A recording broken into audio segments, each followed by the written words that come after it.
Hi there, this is Anita, Artworks by Anita, and I thought today I would visit with you a little bit about trees. This is something I think a beginner watercolorist might enjoy working on, practicing before you get into full-scale landscape pieces or any kind of watercolor painting. Several years ago I went to a book sale and I found this amazing book, and it's drawings. I can't find the guy's name. I think the cover is at home. But the pages were falling out and I decided to have them all laminated. But what I really liked was that he drew all different kinds of trees. And then he had kind of this sample sheet, which I thought was really very nice. And that's something that we need to remember, is when we're painting, oftentimes it's just a clump or a large space full of trees. But sometimes the trees are close up and you need to be rather delicate, and you need to pay attention to the details of the tree.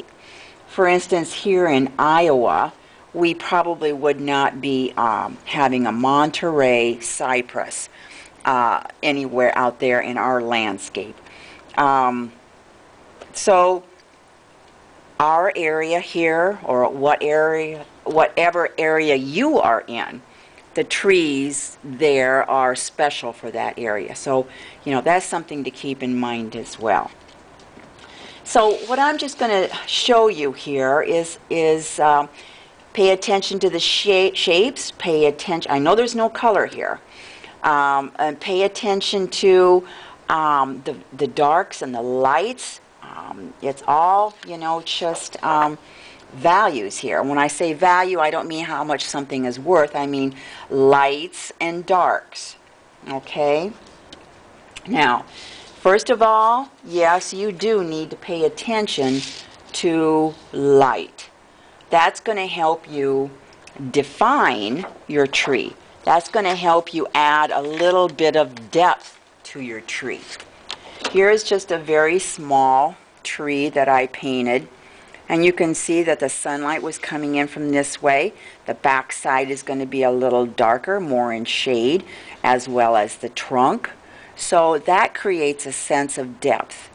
Your changes in colors, your changes in values, lights and darks. So you need to think about all those things. So first of all, which way is your light coming from? Whether it's artificial light or whether it's sunlight. It's going to be lighter on this side, and then on the opposite side of the tree, it's going to be darker. Okay? So that's something to think about. Also, I have color here, and these I don't. But, excuse me, I'm reaching for something here. Often we think of trees green. I would like you to think more in terms of this side of the color wheel instead of just green. There's green, there's yellow-green, there's more yellow-green, and there's yellow. Here, there's blue-green, blue. Blue and yellow make green, but look at all the different greens from the blue and from the yellow. So think in those terms. Think in terms of the light to the dark. If you're in the fall, instead of just oranges or reds, think in terms of yellow and light yellow oranges and more yellow oranges and reds and then red purples and so on. Think more in terms of a side of the color wheel to get your range of colors. Okay? Okay. Now in the very beginning, you may want to sketch out your trees. Okay? So I'm just going to do a little bit of painting. And what I'm going to show you here, I've got my palette ready to go. And what I like to do is I like to create a little slurry in each of my wells here. I don't want to have to go in and rejuvenate or get the color or get it re-wetted for me to use. It's all ready to go. That slows you up when you're painting if you have to reactivate a hard clump of paint. So have your palette ready. When I do this, it probably takes me about 15-20 minutes. It's kind of almost, I don't know, mechanical or therapeutic, or I don't know what I'm looking for as a word, but it kind of prepares me for what I'm going to do. So anyway, have that ready. I am going to use a round brush to begin with. Perhaps not that one. Okay. Okay. No, I need a bigger one. Okay. So let's to begin with. I am going to do a pine tree. Okay. A pine tree is pretty easy. Now, what you need to look at here, at this pine tree, I notice here up at the top, the boughs or the branches are going all straight up. And as they come down, then they start to branch out. And then here, at this point, they're like almost straight across. And then they start to slope down and kind of, you see that? So about here, they're straight across. Otherwise, you're kind of going up. Here, they're starting to come down. And much like this tree, I'm going to start off light on one side and a little darker on the other. Okay? I don't have my paper tacked down, but that's okay. So I've got a little bit of aureolin yellow, and I'm going to throw in a little bit of yellow ochre, just so it's not so lemony. Okay? And I'm going to start up at the top, and you know, I'm just going to start at the top, kind of skip a little bit, and then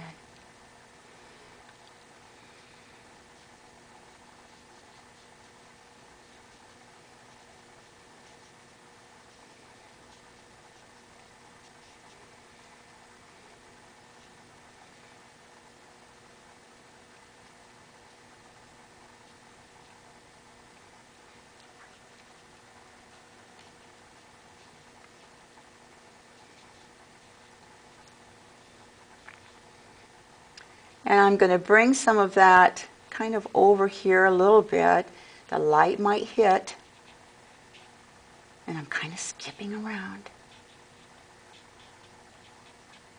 Okay, now what I'm going to do is I'm going to go in and get some, I use Hooker's green, but I'm going to mix a little bit of that with the yellow ochre. And then I'm going to come in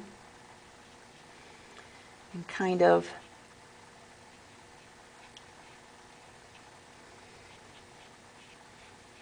join in with some of that so it kind of blends in.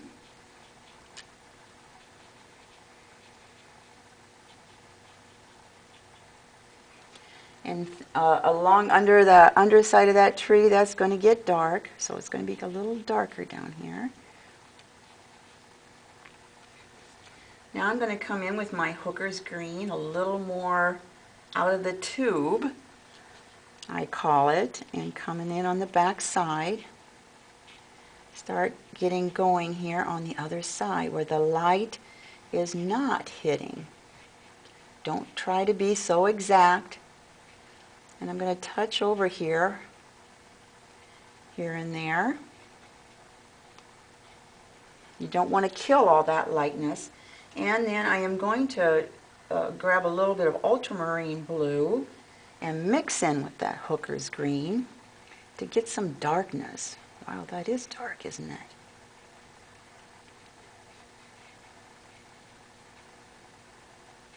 You know, trees out there aren't perfect.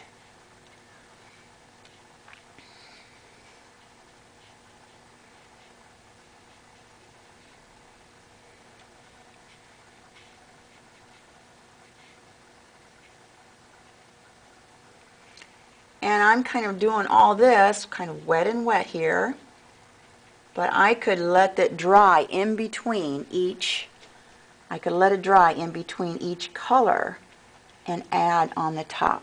I like that. I think that's pretty good for a first attempt. And then as far as the trunk, I've got some umber, brown. Now if I touch this right here, it's going to kind of blend and bleed in because wet, it'll pull the color in there. And that's okay, that's no big deal.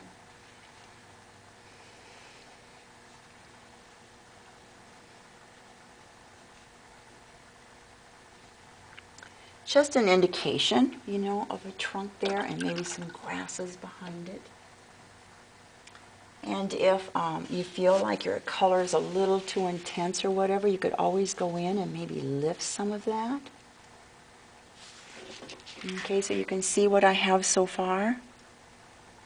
Okay, I could let that dry completely and I can go back in and make it even a little darker on the one side.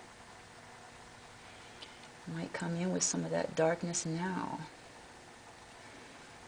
Again, the hooker's green with a little bit of ultramarine blue in there.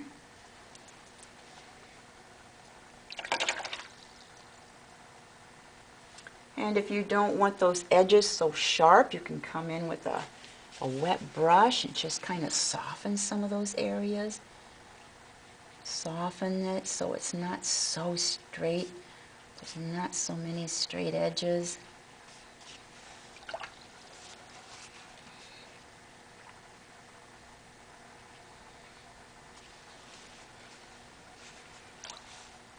I could even come in with, I have a flat brush right here. I could come in with a damp flat brush, and if I want to kind of pull some light boughs out at this stage while it's still wet.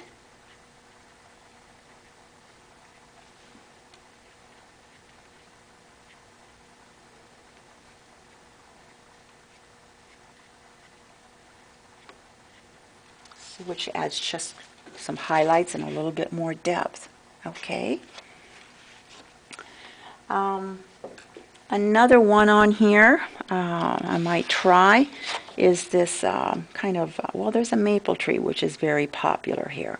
And if we're thinking in terms of fall, they are extremely gorgeous. But you see that it is basically just, and that's what they are in real life, just kind of this shape with little what I call sky holes in there. Okay, again, my light source is coming from this way. Looking at my color wheel, again, if I want these fallish colors, yellows to oranges, and so on. Okay, so I am going to start with my light color and up here, and I am just going to kind of come in and got a lot of water on there.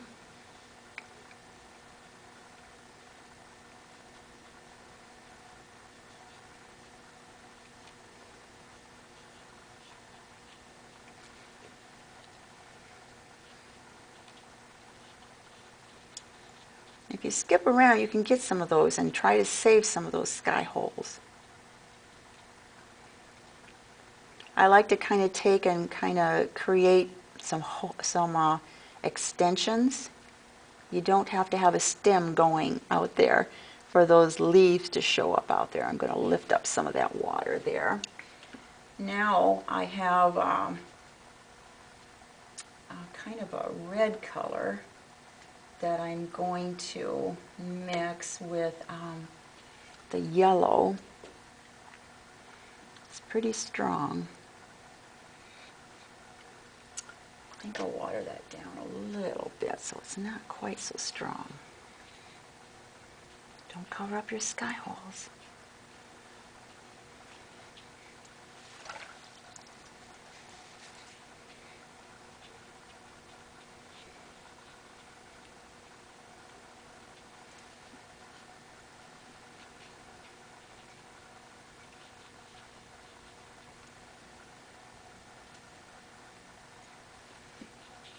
And I added just, it's called cherry red, and also it's called rose madder.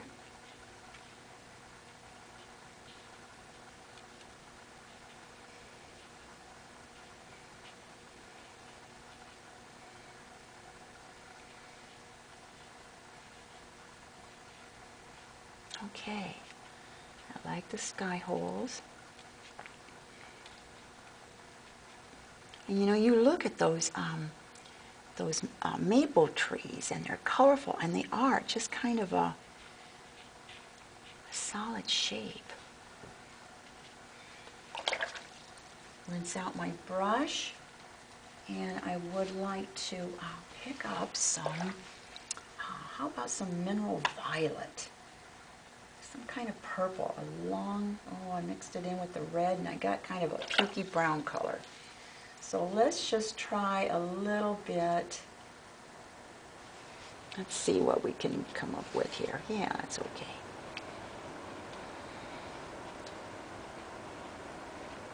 My orange color, my reddish color, is a cadmium, and that's an opaque, and so when I added in the violet color, it kind of made it a little brown.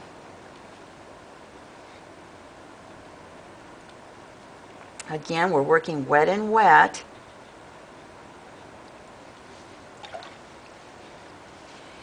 Okay, I'm going to sop up some of this water. It's nice to see it flow, though. Yeah, I like that. Maybe a little lighter colors here.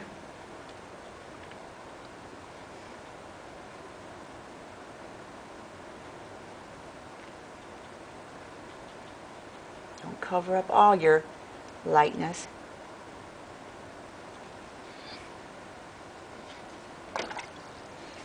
Again, this is what I'm looking at right here. Just kind of a very simplistic shape of a maple tree. And now for the trunk, I can do some of that right now. And again, if I touch the wetness, it'll just run and pull together. Sometimes it's okay, and sometimes it's, it's not so bad to have things. I'll touch it, and we'll see what happens. But we're going to have a little stronger, a little longer stem than we did with, or not stem, but trunk, than we had with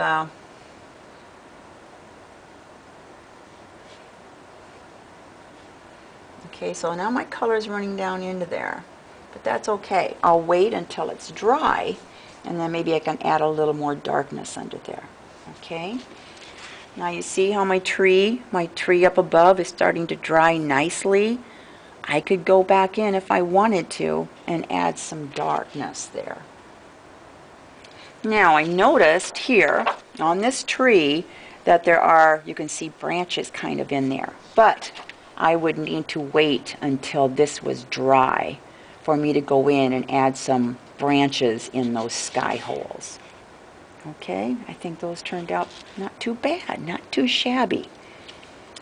Okay, and my paper is sloped. You can see the color where I touched there is run down into the trunk. And like I said a little while ago, oh, I like how this purple, see how that purple is mingled in with the colors, and how, the tree is kind of well blended. It's turned out pretty nice.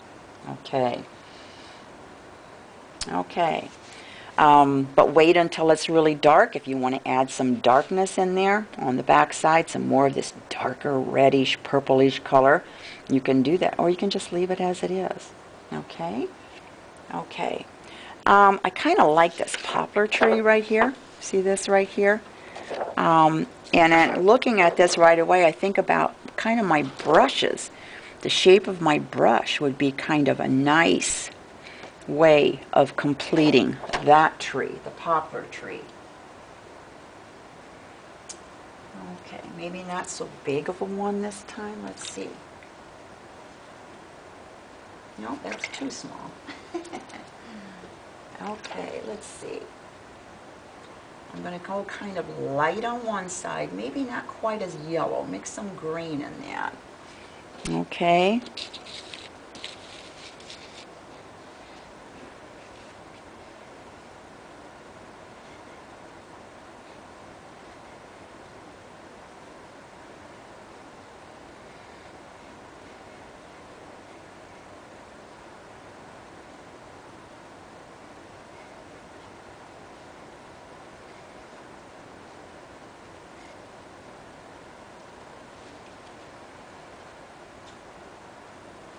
And then maybe come back in with just a little stronger green.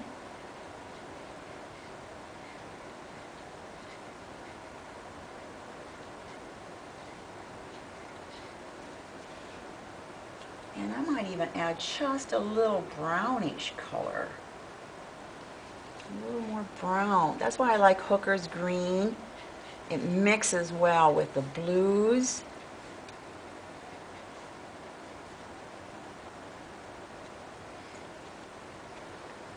A little more of the ultramarine blue with the green. Remember the light's coming from this way.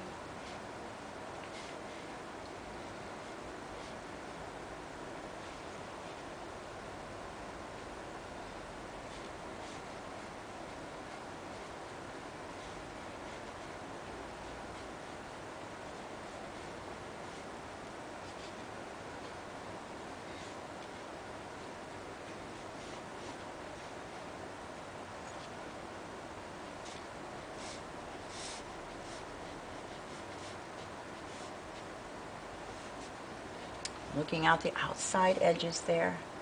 What's happening out there?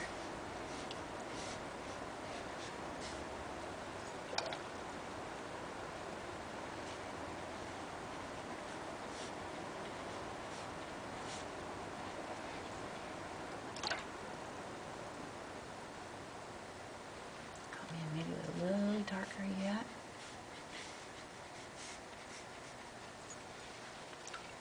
Okay, and then the trunk.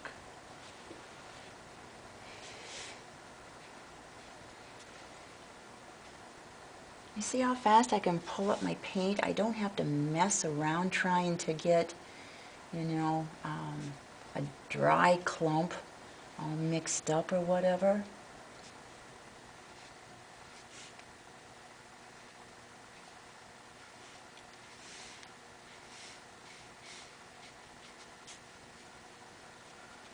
Okay, I think that went pretty well.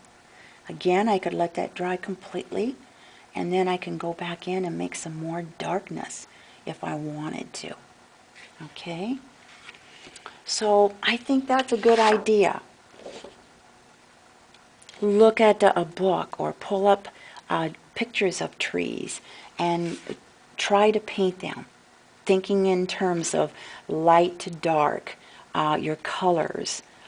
Look at the trunks and see how you could make them interesting underneath. Look at these branches that are going out, and just an indication of the ground with some maybe grass strokes below it. Maybe some little branches and little twigs within the tree itself. A little bit of practice like this can be a lot of fun, and you learn a lot about your paints. Okay? So have fun. Thank you.